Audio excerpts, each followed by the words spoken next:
Hello बच्चों, कैसे हो आप लोग। मैं आपका फिजिक्स टीचर गुरसेवक सिंह आपके सामने आया हूँ फिर से एक नई वीडियो के साथ। और ये इस बार आपकी जो वीडियो होगी वो होगी 12th क्लास की। ठीक है। करंट इलेक्ट्रिसिटी कम्प्लीटली खत्म कर चुके हैं। उसका कुछ कंपटीशन के टॉपिक्स में जरूर लेके आऊँगा, but academic point of view अपने लोग सिलेबस से बहुत ज़्यादा इस समय पिछड़ रहे हैं लॉकडाउन की वजह से। तो तीसरा यूनिट आज अपने लोग स्टार्ट करेंगे, जो किया है magnetic effect of current and magnetism. तो आज उस यूनिट का पहला चैप्टर करेंगे, मैग्नेटिक इफेक्ट ऑफ करंट। ठीक है। 10th क्लास का छोटा सा बेस जो आप लोगों को पढ़ाया जाता है तो ये कि एक पर्टिकुलर वायर जिसमें करंट चल रहा है वो ऑलरेडी एक मैग्नेटिक फील्ड प्रोड्यूस कर रहा होता है।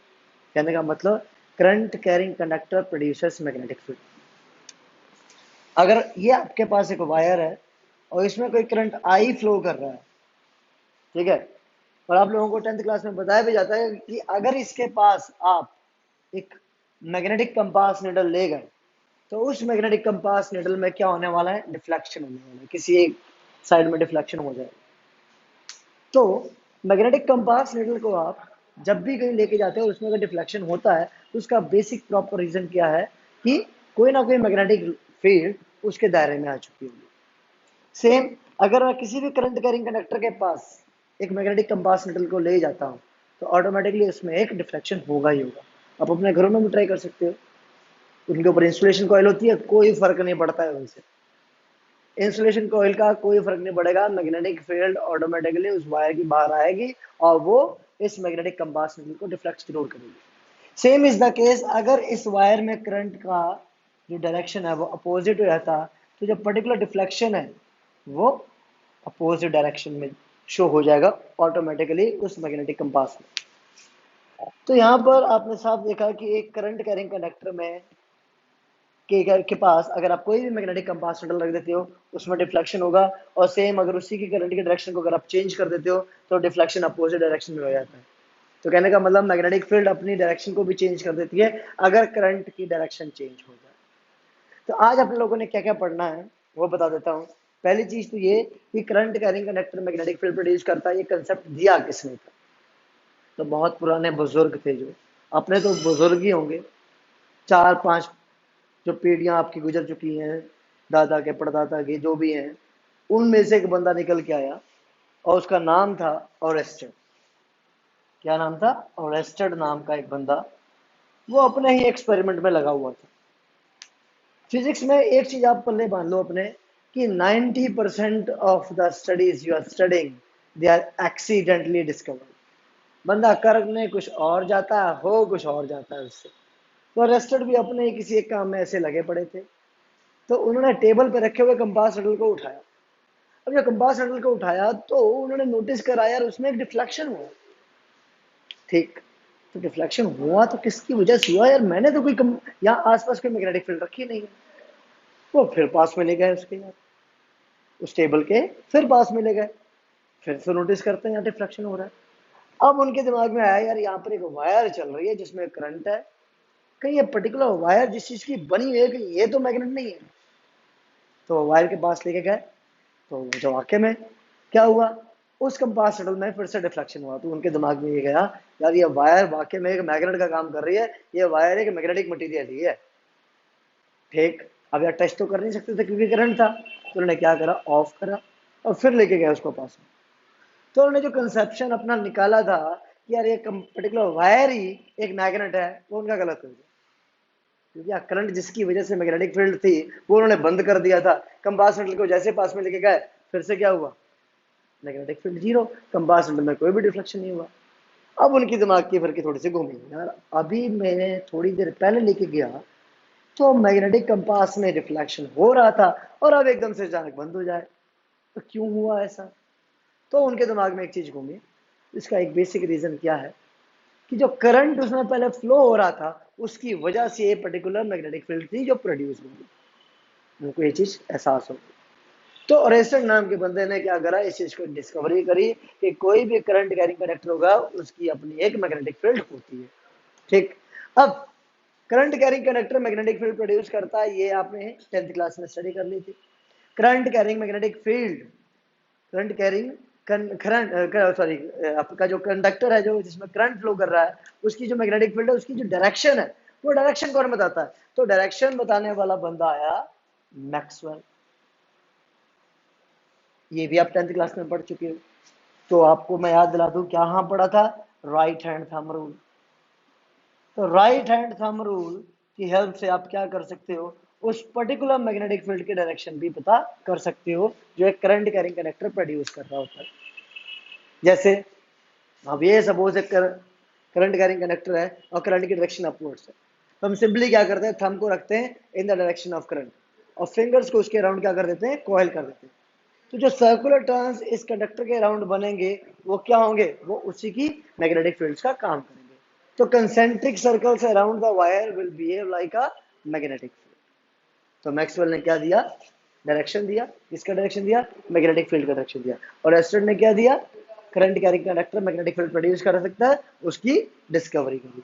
फिर तीसरे बंदे जो आए, मैग्नेटिक फील्ड है और एस्टर्न ने बताई। मैग्नेटिक फील्ड किस डायरेक्शन में है, मैक्सवेल ने बताई। कितनी मैग्नेटिक फील्ड है ये कौन बताता है, तो ये आपके दो साइंटिस्ट थे, बायो सावर्ट्स। तो मैं आपको एक चीज बता दूं, आपको बुक्स में इसकी डेफिनेशन क्या मिलेगी, बायोट सावर्ट्स, जिसमें टी क्या है, साइलेंट। ठीक है, दो भाई थे बायो एंड सावर्ट्स। ठीक है, इन्होंने क्या प्रूव करा कि एक पर्टिकुलर करंट कैरिंग कंडक्टर कितनी मैग्नेटिक फील्ड प्रोड्यूस करता है, तो उसके लिए इन्होंने फॉर्मूला ड्राइव करा। शेप चेंज कर दोगे तो मैग्नेटिक फील्ड कितनी होगी, सिंगल वायर होगी तो मैग्नेटिक फील्ड कितनी होगी, सर्कुलर वायर होगी तो मैग्नेटिक फील्ड कितनी होगी, स्क्वायर में आपकी वो पर्टिकुलर वायर होगी तो कितनी मैग्नेटिक फील्ड होगी। इन्होंने एक सिंपल सा एक रूल प्रोवाइड करवा दिया था, एक फॉर्मूला प्रोवाइड करवा दिया था, जिससे कि हम इजिली पता कर लेते थे कि एक पर्टिकुलर जगह पर किसी भी करंट कैरिंग कंडक्टर की वजह से मैग्नेटिक फील्ड कितनी हो सकती है। किस डायरेक्शन में होगी वो मैक्सवेल ने बताई, होगी या नहीं होगी वो रेस्टर्न ने बताई। ठीक है, तो होपफुली क्लियर हो रहा है सब कुछ। अब पढ़ते हैं, चलिए एक और चीज बताता हूँ इससे इंपॉर्टेंट। ठीक है, एक और चीज बताते हैं जो काफी इंपॉर्टेंट है और जो आपको मिलेगी भी हर जगह क्वेश्चन में। सपोज एक वायर है ना, एक ये वायर है जिसमें करंट आई फ्लो कर रहा है, करंट आई फ्लो कर रहा है इसमें, और मैं इसके पास एक चार्ज क्यू प्लेस कर देता हूँ।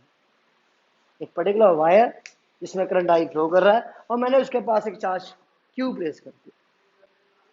इस पर्टिकुलर वायर में क्या होगा, इलेक्ट्रॉन्स होंगे जो फ्रीली मूव कर रहे हैं, जो करंट को कंट्रीब्यूट कर रहे हैं। वो चार्ज क्या करेंगे, अपनी इलेक्ट्रिक फील्ड प्रोड्यूस करेंगे। चार्ज जब मोशन में आता है तो मैग्नेटिक फील्ड प्रोड्यूस करता है। चार्ज एट रेस्ट क्या प्रोड्यूस करता है, charge at rest provides you what, it provides you electric field. ठीक, चार्ज इन मोशन, अगर मोशन में आ जाता है चार्ज तो वो क्या प्रोवाइड करवाता है, इलेक्ट्रिक फील्ड तो वैसे ही होगी और प्लस मैग्नेटिक फील्ड और आ जाती है अगर चार्ज मोशन में आ जाता है। तो चार्ज मोशन में आने का मतलब है करंट होगा, और करंट होगा तो ऑटोमेटिकली उसमें एक मैग्नेटिक फील्ड भी होगी। तो सिमिलरली अगर मैं बात करता हूं, मैं एक करंट कैरिंग कंडक्टर के पास एक चार्ज को प्लेस कर देता हूं और चार्ज रेस्ट पर है, कहने का मतलब उसकी अपनी एक वेलोसिटी क्या है, जीरो। तो भाई चार्ज रेस्ट पर होगा तो उसकी वेलोसिटी जीरो का मतलब वो क्या प्रोड्यूस कर रहा है, जस्ट इलेक्ट्रिक फील्ड, उसकी कोई भी मैग्नेटिक फील्ड नहीं है। ठीक, अब अगर मैं बात करता हूँ ग्रेविटेशनल फोर्स की, मैं बात करता हूँ इलेक्ट्रिक फोर्स की, मैं बात करता हूँ मैग्नेटिक फोर्स की, ये तभी एग्जीक्यूट होते हैं, ये तभी टेक प्लेस करते हैं जब दो सेम टाइप की फील्ड्स इंटरैक्ट करती हैं। जैसे ग्रेविटेशनल फोर्स तभी आता है जब दो ग्रेविटेशनल फील्ड्स इंटरैक्ट करें। इलेक्ट्रिक फोर्स तभी एग्जिस्ट करता है जब दो इलेक्ट्रिक फील्ड्स इंटरैक्ट करें। Same is the case, magnetic force भी तभी एग्जिस्ट करता है जब दो मैग्नेटिक फील्ड्स आपस में इंटरैक्ट करती हैं। तो जैसे अगर ये एक फील्ड है और ये दूसरी फील्ड है और ये दो फील्ड्स को ऐसी हैं, मैग्नेटिक फील्ड्स हैं, तो मैग्नेटिक फील्ड्स का इंटरैक्ट होना बहुत जरूरी है अगर आपको कहीं पर भी मैग्नेटिक फोर्स प्रोड्यूस करना है। तो भाई यहाँ पर इस चार्ज के ऊपर कोई मैग्नेटिक फोर्स लगेगा या नहीं लगेगा, तो डिपेंडिंग अपॉन द कंडीशन इसके पास जस्ट और जस्ट एक इलेक्ट्रिक फील्ड होगी, कोई मैग्नेटिक फील्ड नहीं होगी। इस करंट कैरिंग कंडक्टर के पास इलेक्ट्रिक फील्ड भी है, मैग्नेटिक फील्ड भी है। मैग्नेटिक फील्ड होने की वजह से भी इसके ऊपर कोई भी मैग्नेटिक फोर्स नहीं लगेगा। क्यों, क्योंकि इसका मैग्नेटिक फील्ड ही जीरो है। जब इसकी अपनी मैग्नेटिक फील्ड जीरो है तो ये मैग्नेटिक फील्ड किसी और फील्ड के साथ इंटरेक्ट कर ही नहीं सकती, तो इसके ऊपर कोई भी मैग्नेटिक फोर्स नहीं लगेगा। ठीक है। सिमिलरली अगर इसके पास कोई वेलोसिटी होती, सपोज सपोज समथिंग एक वेलोसिटी से मूव कर रहा है, तो क्या होता? तो इसके ऊपर कोई मैग्नेटिक फोर्स लगता? बिल्कुल लगता। तो सर मैग्नेटिक फोर्स किस डायरेक्शन में लगता है वो मैं पता कर सकता हूँ। आपको शायद याद भी होगा, फ्लेमिंग का लेफ्ट हैंड रूल इसके लिए बताया गया था 10th क्लास में। ठीक है, फ्लेमिंग के लेफ्ट हैंड रूल से आप ये पता कर सकते थे कि एक पर्टिकुलर चार्ज के ऊपर अगर मैग्नेटिक फोर्स लग रहा है तो वो किस डायरेक्शन में लग रहा है। ठीक है, तो यहाँ पर करंट कैरिंग कंडक्टर का करंट ऊपर है, ठीक है, और थंब की डायरेक्शन में करंट अगर चला जाए तो फिंगर्स इनवर्ड्स होंगी। तो यहाँ पर इसके ऊपर लगने वाली मैग्नेटिक फील्ड, जिसको मैं बी से रिप्रेजेंट कर रहा हूँ, मैग्नेटिक फील्ड को यहाँ पर अपने लोग बी से रिप्रेजेंट करेंगे और इसके ऊपर लगाया जाता है वेक्टर का साइन। रीजन, ये एक वेक्टर क्वांटिटी है जिसकी अपनी एक डायरेक्शन होती है। ठीक है, तो करंट कैरिंग कंडक्टर की वजह से प्रोड्यूस हो रही है मैग्नेटिक फील्ड, वो मैग्नेटिक फील्ड लग रही है किसके ऊपर? चार्ज क्यू के ऊपर, और वो किस डायरेक्शन में? इनवर्ड्स। अब यहाँ पर इनवर्ड्स मैग्नेटिक फील्ड को अपने लोग किससे रिप्रेजेंट करेंगे? क्रॉस से। क्रॉस बोले तो यहाँ पर inward direction, B stands for magnetic field. So this particular area is what? Magnetic field pointing inwards. ठीक है, तो आपको डायरेक्शन मिल चुकी है मैग्नेटिक फील्ड की। आपके पास चार्ज की डायरेक्शन है जो ऊपर की तरफ जा रहा है, आपको निकालनी है किसकी डायरेक्शन? फोर्स की। तो फ्लेमिंग का लेफ्ट हैंड रूल। ठीक है, अमेरिका की इंटेलिजेंस एजेंसी का नाम होता है FBI, बहुत मूवीज देखी होंगी, है ना? FBI। तो ध्यान से देखिए, अपने यहाँ पर ही लिख सकते हो आप F, यहाँ लिखो B और यहाँ लिखो I। ठीक है, और अब इनको तीनों को म्यूचुअली परपेंडिकुलर रख दो, अब आपको ऑटोमेटिकली याद रहेगा। एफ बी आई, तो F stands for force, B stands for magnetic field, I stands for current. आपके पास मैग्नेटिक फील्ड कहाँ है? इनवर्स, तो इस फोर फिंगर को कहाँ रखा? इनवर्स रखा। आई stands for current, that means direction of charge. Charge का जा रहा है ऊपर की तरफ, थंब ऑटोमेटिकली किधर पॉइंट कर रहा है? कंडक्टर की तरफ। तो इस चार्ज के ऊपर लगने वाला फोर्स किधर होगा? Towards conductor. तो with the help of Fleming left hand rule आप इजीली पता कर सकते हो इस चार्ज के ऊपर फोर्स किस डायरेक्शन में लगेगा। क्लियर हो गया ना? तो बड़े इजी टैक्टिक्स हैं, आप इजीली इनको याद कर सकते हो। तो फ्लेमिंग का लेफ्ट हैंड रूल क्या बताता है? किसी भी पर्टिकुलर चार्ज पार्टिकल के ऊपर अगर फोर्स लगेगा और किस डायरेक्शन में लगेगा वो आप इजीली पता कर सकते हो।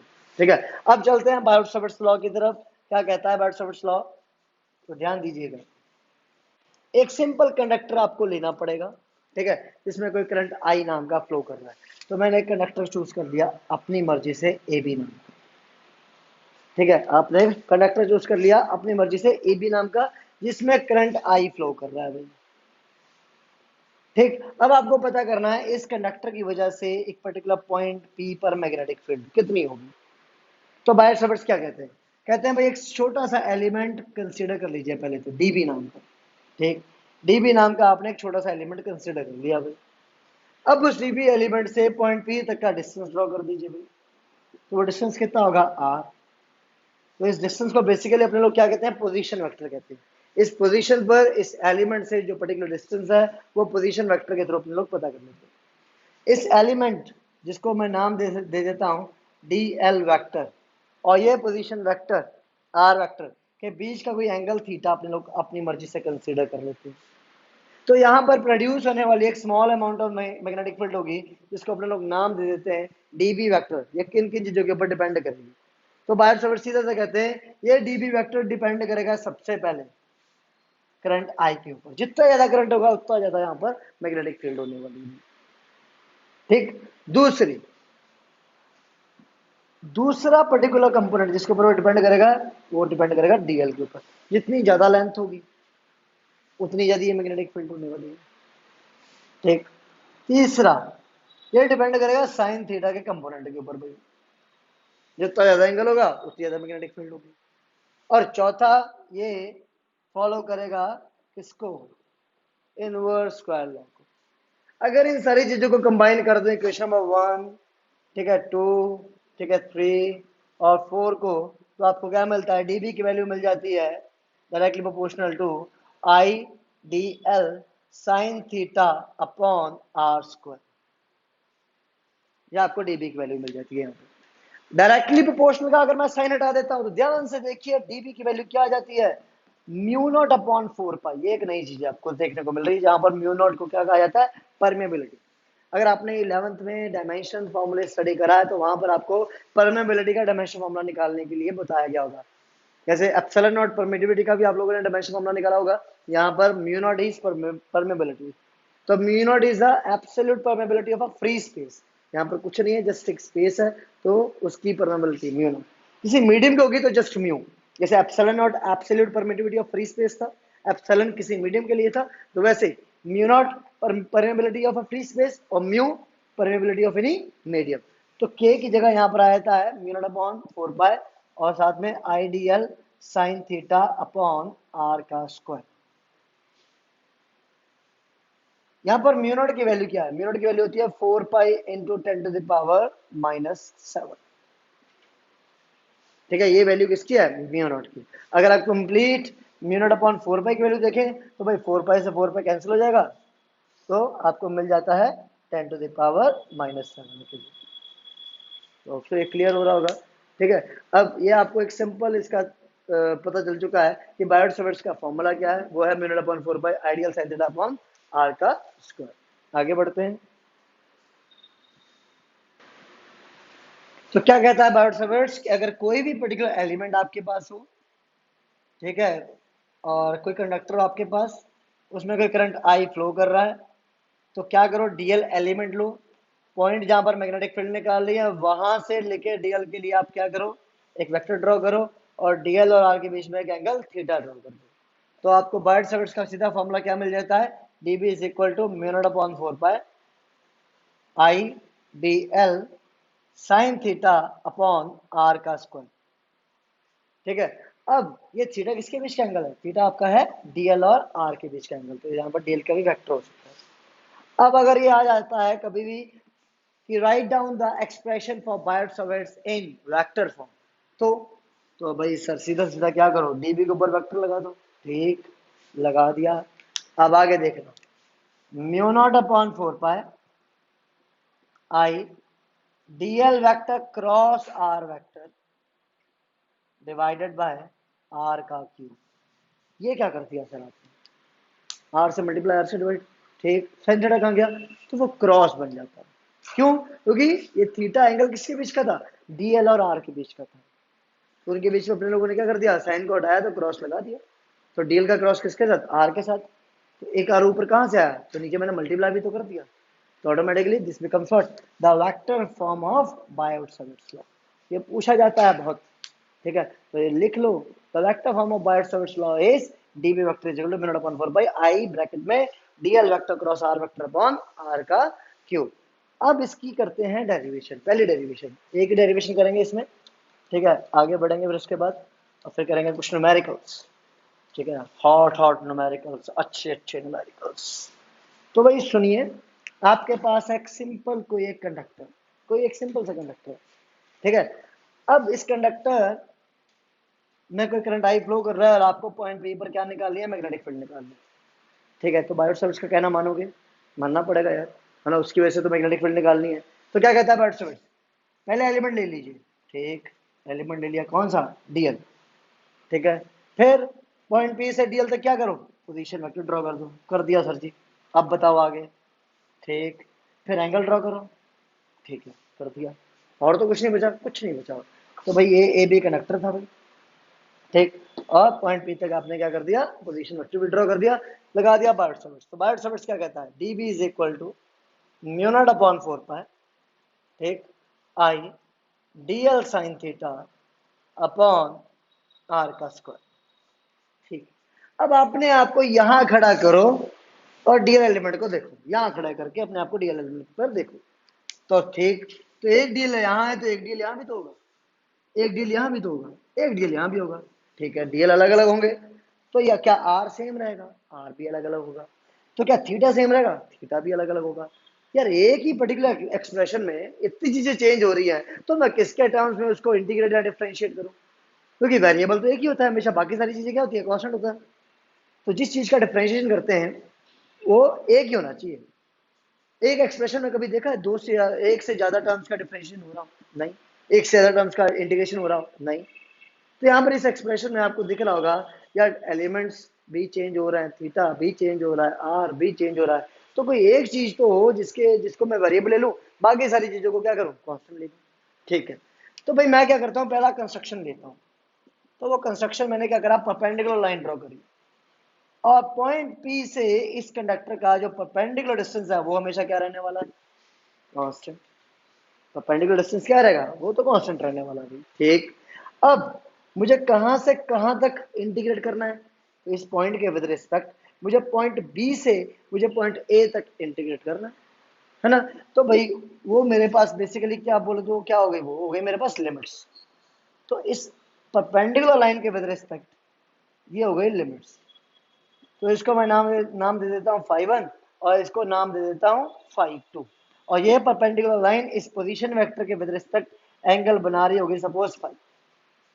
तो φ1 एंगल इधर गया, φ2 एंगल इधर गया। तो पॉइंट P के लिए देखा जाए तो लिमिट्स का काम कौन कर रहा है, φ1 और φ2। तो इसका मतलब जितने भी वेरिएबल्स हैं उनको फाई के टर्म्स में लेके आओ, उनको फाई के टर्म्स में लेके आओ, ताकि मैं इस एक्सप्रेशन को जब इंटीग्रेट करूं तो उसमें मुझे लिमिट्स किसकी लगानी पड़े, फाई की लगानी पड़े। क्या जोलमाल चल रहा है, कुछ गड़बड़ हो रही है? कुछ नहीं यार, सिंपल क्या है, इस पर्टिकुलर इक्वेशन को अगर मुझे इंटीग्रेट करना है तो वेरिएबल एक ही लेना। चलो इधर तो डी भी एक ही वेरिएबल है, बट इधर तो बहुत सारे हैं ना, और मुझे बहुत सारे वेरिएबल्स नहीं चाहिए, वेरिएबल एक ही होना चाहिए। तो मैं आर को भी फाई के टर्म्स में कन्वर्ट करूंगा, मैं थीटा को भी फाई के टर्म्स में कन्वर्ट करूंगा, मैं डीएल को भी डी फाई के टर्म्स में कन्वर्ट करूंगा। कैसे करूंगा वो आप देखिए। अब ये हो गया, सपोज पी टर्म पी ले लिया, चलो ये हो गया आर, ये हो गया क्यू। ठीक है, in triangle P Q R triangle में आप क्या करते हो, सबसे पहले आप लेते हो cos फाइव, आपने लिया cos फाइव। ठीक है, cos फाइव लिया तो cos five becomes what, a base upon hypotenuse r। ठीक है, तो r is equal to a upon cos five. तो ठीक, r वेरिएबल था, उसको फाइव के टर्म्स में चेंज कर दिया, a वैसे ही कांस्टेंट है, फाइव चेंज होगा कोई दिक्कत नहीं, बट a कांस्टेंट है। ठीक, इक्वेशन नंबर ये हो गई सपोज वन, तो ये हो गई सेकंड। दूसरी चीज, बात आती है थीटा की। थीटा यार हर बार चेंज होगा, तो उसको भी फाइव के टर्म्स में कन्वर्ट कर दो, कर सकता हूँ। कैसे करूंगा भाई, तो भाई ध्यान से देखो, थीटा प्लस फाइव, और ये हो गया 90, है ना, परपेंडिकुलर लाइन ड्रॉ करेंगे, थीटा प्लस फाइव, अब plus 90 will be equal to what, 180 degree होगा। तो theta will be equal to 90 minus five, ये भी होगा। दोनों तरफ साइन ले लीजिए, क्योंकि मुझे साइन थीटा की वैल्यू चाहिए। मैंने दोनों तरफ साइन ले लिया, तो साइन थीटा की वैल्यू किसके बराबर हो जाती है, साइन 90 माइनस फाइव के बराबर हो जाती है। तो साइन 90 माइनस फाइव कितना हो जाता है, वो हो जाता है कॉस फाइव। लियो भाई, ये काम भी हो गया। मैंने यहां पर भी क्या करा, थीटा की जो वैल्यू है उसको मैंने कन्वर्ट कर दिया किसमें, फाइव में। ठीक है, तो दूसरा वेरिएबल भी कन्वर्ट हो चुका है। ये हो गई इक्वेशन नंबर थर्ड। फिर ये एक स्मॉल लेंथ है ना, यहां से यहां तक, इसको मैं स्मॉल लेंथ एल मान लेता हूं। ठीक, मुझे कन्वर्ट करना है इस डीएल को किसमें, डी फाइव में। तो अभी के लिए देखो, tan phi becomes, tan phi is equal to perpendicular l upon base a. तो l is equal to what, a tan phi, perpendicular upon base, तो l is equal to a tan phi, differentiating with respect to phi. तो phi के terms में अगर मैं differentiate करता हूँ दोनों तरफ, तो डीएल अपॉन डी फाइव इधर आता है, a as it is, tan phi का differentiation with respect to phi क्या आएगा, कॉस सेक स्क्वायर फाइव, क्या आता है, सेक स्क्वायर फाइव। तो अब डीएल की वैल्यू मिल जाएगी मुझे। तो dl will be equal to A sec square five D five, dl will be equal to A sec square five D five. तो ये बन जाती है आपकी इक्वेशन नंबर फोर। तो भाई मैंने क्या करा, अपना काम पूरा कर लिया। क्या था वो, वेरिएबल्स को फाइव के टर्म्स में कन्वर्ट करना था, मैंने कर दिया। ठीक, तो भाई मेरे पास आर की वैल्यू फाइव के टर्म्स में, मेरे पास साइन थीटा की वैल्यू फाइव के टर्म्स में, मेरे पास डीएल की वैल्यू भी डी फाइव के टर्म्स में। अब इन वैल्यूज को करना है पुट। तो D B will be equal to mu naught upon four pi I D L, sir dl तो पुट नहीं करना है ना, तो डी एल आपके पास है a sec square phi into d phi. ठीक है, तो मैंने डीएल की जगह पुट कर दिया a sec square phi into d phi. Sine theta की जगह क्या पुट करूंगा, कॉस फाइव, साइन थीटा की जगह मैंने पुट कर दिया कॉस फाइव डिवाइडेड बाय। अब ध्यान से देखिए, ये आर जो था, ये आर है आपके पास ए अपॉन कॉस फाइव, जिसको मैं ए सेक फाइव भी लिख सकता हूँ, बट इसका होगा स्क्वायर। तो आर का स्क्वायर, तो इसका मतलब ये हो गया a square into sec square phi. तो सेक्स स्क्वायर फाइव से सेक्स स्क्वायर फाइव कैंसिल हो गया, तो डी बी की वैल्यू मिल जाती है mu naught upon 4 pi I a cos phi d phi upon a का स्क्वायर, तो स्क्वायर से ए भी कैंसिल हो गया, तो d by a d B की वैल्यू आ जाती है mu naught upon 4 pi I cos phi d phi upon a. ये आ गई आपके पास डी बी की वैल्यू। ठीक, अब टोटल मैग्नेटिक फील्ड अगर पता करनी है तो इंडिकेट करना पड़ेगा, तो इधर इंडिकेट कर दिया, जीरो से भी टोटल पता करनी है। इधर कहां से कहां इंडिकेट करेंगे, तो ध्यान से देखिए, यहां से लेके यहां तक के सारे एलिमेंट्स आ जाने चाहिए, तो पॉइंट पी को बताना है ना ये तो पॉइंट पी को यहां से यहां तक अगर सारे एलिमेंट्स चाहिए तो उसको इंडिकेट करना पड़ेगा कहां से कहां तक, फाइव वन से फाइव टू तक। ठीक, तो भाई इसको -5 1 से 5 2 तक नहीं करना चाहिए, बिल्कुल करना चाहिए। क्यों, क्योंकि अगर ये आपकी एक तरह से ओरिजिन है, ठीक है, ऊपर आपके अगर पॉजिटिव के एंगल्स होंगे, नीचे कौन से होंगे, नेगेटिव के होंगे, तो माइनस का 5 1 से 5 2 तक। तो इंटीग्रेशन ऑफ डी बी आपको जस्ट मिल जाती है बी, लिमिट्स 0 से बी। ठीक, म्यू नॉट अपॉन 4 पाई कॉन्स्टेंट है, बाहर आ जाएगा, ए आई अपॉन ए कॉन्स्टेंट है, बाहर आ जाएगा, कॉस फाई का इंटीग्रेशन कितना, ठीक, पुट कर दीजिए, क्या होता है, माइनस का साइन फाई। ठीक है, और ये आपने पुट कर देना है -5 1 से 5 2 तक। ठीक, अब इस वैल्यूज को आप पुट करके सोल्यूशन कर लीजिए।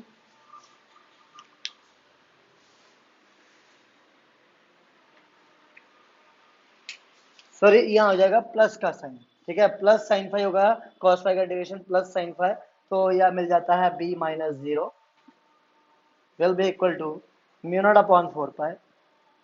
ठीक, i अपॉन a लिमिट्स को पुट करेंगे तो sine phi two minus minus sine और माइनस हो जाएगा प्लस, तो साइन फाई वन। तो आपके पास b की वैल्यू आ जाती है म्यू नॉट अपॉन 4 पाई, ठीक, आई अपॉन ए ब्रैकेट में sine phi one plus sine phi two. तो this is basically what, this is the proper derivation of a current carrying conductor, जिसके लिए point P पर आपको magnetic field पता करनी थी और आपने पता कर लिया। ठीक है, अब आपको ये एंगल्स दे रखे होते हैं कुछ भी 45 45, उन 45 45 को यहाँ पुट कर देते हैं। अगर ये आपकी वायर सपोज करो इन्फानाइटली लंबी है, तो क्या करोगे, तो आप खुद सोचिए ना, एक पॉइंट यहाँ पर और एक इन्फानाइट पर देख रहे हो, तो इन्फानाइट पर देखने पर आपका वो पर्टिकुलर एंगल 90 हो जाएगा, तो दोनों तरफ 90 होगा ना, इधर भी इधर भी। तो अगर आपने फॉर इन्फानाइट वायर देखना है, तो for infinite wire phi 1 is equal to phi 2 is equal to 90 degrees, so b will be equal to mu naught upon 4 pi I upon a sin 90 plus sin 90 becomes 2, तो 2 आ गया bracket में, तो आपको formula मिलता है b is equal to mu naught upon 4 pi 2i upon a। तो ये आपके पास है b का formula, magnetic field for infinitely long conductor के लिए आपका ये फॉर्मूला है, और यही है जो आपको ज्यादातर न्यूमेरिकल्स में पूछा जाएगा। ठीक है, अगर कभी ऐसा हो जाए कि कंडक्टर की किसी एक पर्टिकुलर साइड इन्फाइनाइट है और दूसरी वहीं पर है, तो किसी एक साइड का एंगल कितना लोगे, 90 डिग्री लोगे, तो जस्ट फॉर्मूला आ जाएगा mu naught upon 4 pi I upon. तो होपफुली क्लियर हो गया होगा सब कुछ, है ना, आई थिंक कोई दिक्कत तो नहीं है। ठीक है, अब थोड़े से न्यूमेरिकल्स करते हैं। तो देखिए, एक आपके पास है स्क्वायर, ठीक है, और उस स्क्वायर की साइड मान लेते हैं ए, ठीक, उसमें कोई करंट आई रन कर रहा है। आपको सिंपल इसमें क्या डिराइव करना है, expression for the magnetic field at the centre of a square. ठीक है, तो भाई आपको इतना तो पता होगा, डायगोनल्स का जहाँ इंटरसेक्शन होता है स्क्वायर के, वही उसका सेंटर होता है। ठीक है, तो अब अगर ये ए साइड है, तो इसकी जो परपेंडिकुलर डिस्टेंस होगी वो कितनी हो जाएगी, a/2। डायगोनल्स आपस में कहाँ इंटरसेक्ट करते हैं, 45 डिग्री, और ये भी 45 डिग्री। आपको पता क्या करना है, सेंटर पर मैग्नेटिक फील्ड कितनी होगी। ठीक है, अब सेंटर पर इसकी वजह से मैग्नेटिक फील्ड कहाँ होगी, इनवर्स। ये करंट कॉन्टिन्यूटी में जाएगा, इधर भी जाएगा, ध्यान से देखो, करंट इधर, इसकी मैग्नेटिक फील्ड भी इनवर्स होगी। फिर यही करंट आपका नीचे आया, जब ये करंट नीचे आएगा तो ध्यान से देखिए, फिर से करंट नीचे आया, मैग्नेटिक फील्ड फिर से इनवर्स, और फिर यही करंट इधर जाएगा, जब यही करंट इधर जाएगा तो फिर से देखिए करंट इधर, मैग्नेटिक फील्ड फिर से इनवर्स। तो इसका मतलब इन चारों की मैग्नेटिक फील्ड कहाँ लग रही है, इनवर्स लग रही है, तो चारों की मैग्नेटिक फील्ड्स को क्या करना पड़ेगा, ऐड करना पड़ेगा। मैं आपको सिंपल क्या बताऊं, इसकी मैग्नेटिक फील्ड निकाल लो और 4 से मल्टीप्लाई कर देना, आसान काम है। ठीक है भाई, तो भाई एक सिंपल स्ट्रेट कंडक्टर की वजह से आपने अभी फॉर्मूला ड्राइव करा, होता है mu naught upon 4 pi I upon A perpendicular distance होती है sine phi one plus sine phi two. ठीक, अब यहाँ पर फाई वन फाई टू, तो वो पॉइंट पी ये था जिसके विद रिस्पेक्ट आपने फाई वन फाई टू लिया था, तो वो फाई वन फाई टू मुझे दिख रहे हैं कितने कितने हैं, 45 डिग्रीज और 45 डिग्रीज, दोनों के दोनों। ठीक, अब मैं वो परपेंडिकुलर डिस्टेंस की बात करूं तो साइड टोटल ए है, तो परपेंडिकुलर डिस्टेंस कितना हो जाएगा, a बाय 2। ठीक, तो एक्सप्रेशन ही तो पता करनी है, तो b will be equal to mu naught upon 4 pi 2i upon a, ठीक है, साइन 45 प्लस साइन 45।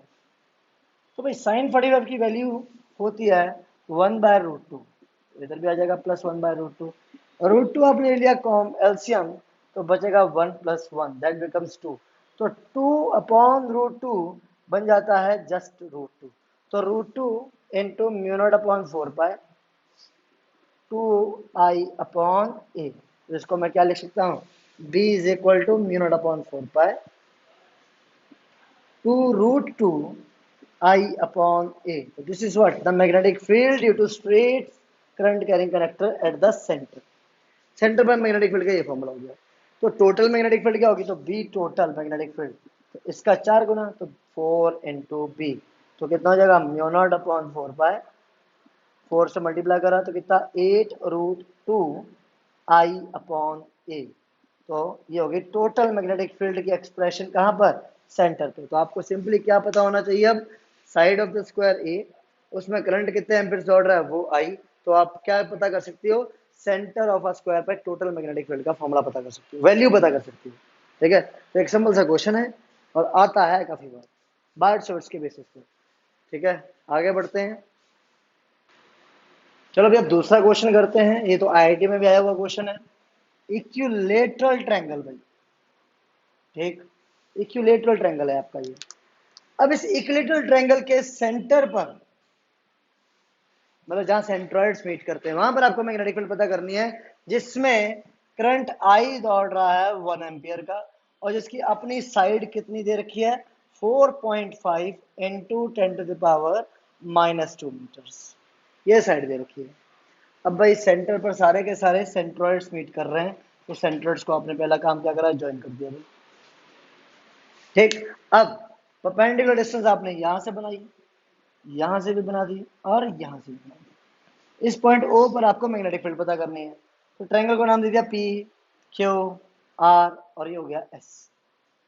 ठीक है, अब अगर मैं देखूं जितनी मैग्नेटिक फील्ड इस एक एलिमेंट की वजह से या इस एक आर्म की वजह से होगी, उतनी मैग्नेटिक फील्ड इसकी वजह से होगी, और उतनी ही मैग्नेटिक फील्ड इसकी वजह से होगी।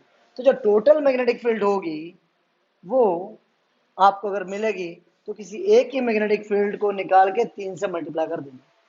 जैसे पिछले क्वेश्चन में क्या था, स्क्वायर 4 साइड्स, एक के निकाली 4 से मल्टीप्लाई कर दिया, इसमें 3 साइड्स, एक के निकाल के 3 से मल्टीप्लाई कर देना। ठीक है, तो एक की अगर आपको निकालनी है तो फॉर्मूला वही same, mu naught upon 4 pi, ठीक, आई अपॉन ए ब्रैकेट में साइन 5 1 प्लस साइन 5। ठीक है, अब अगर मैं 5 1 5 2 को यहाँ पर ये ले लेता हूँ, 5 1 ये हो गया, 5 2 ये हो गया। ठीक, तो आपको इसमें परपेंडिकुलर डिस्टेंस भी तो चाहिए, ये वाला डिस्टेंस, ये परपेंडिकुलर डिस्टेंस को अभी के लिए अपने लोगों ने ए माना हुआ, क्योंकि ए ही होता है फॉर्मूले में। ठीक है, और जो टोटल डिस्टेंस है, वो जो टोटल डिस्टेंस है वो कितनी दे रखी है, एल, एल की वैल्यू बोले तो 4.5 इंटू 10⁻⁻²। ठीक है, उधर से चले जाओ पीछे से। ठीक, अब आपके पास एल की वैल्यू जो है वो कंप्लीट है, तो half will be equal to what, L by 2, जो आधी लेंथ है वो कितनी हो जाएगी,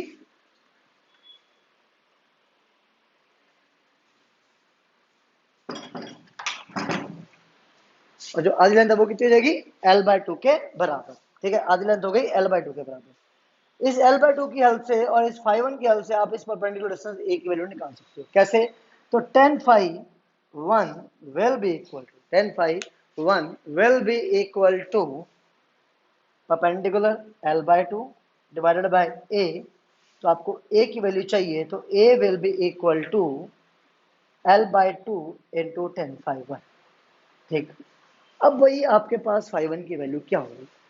भाई आपको पता है ये 160, वही 120, ये 120, तो ये 120, टोटल 360 हो गया। अगर ये कंप्लीटली 120 है तो ये तो बाइसेक्ट कर रहा होगा ना उससे 120 को, तो ये कितना हो जाएगा, ये 60 हो जाएगा। ये किसकी वैल्यू होगी, 1060।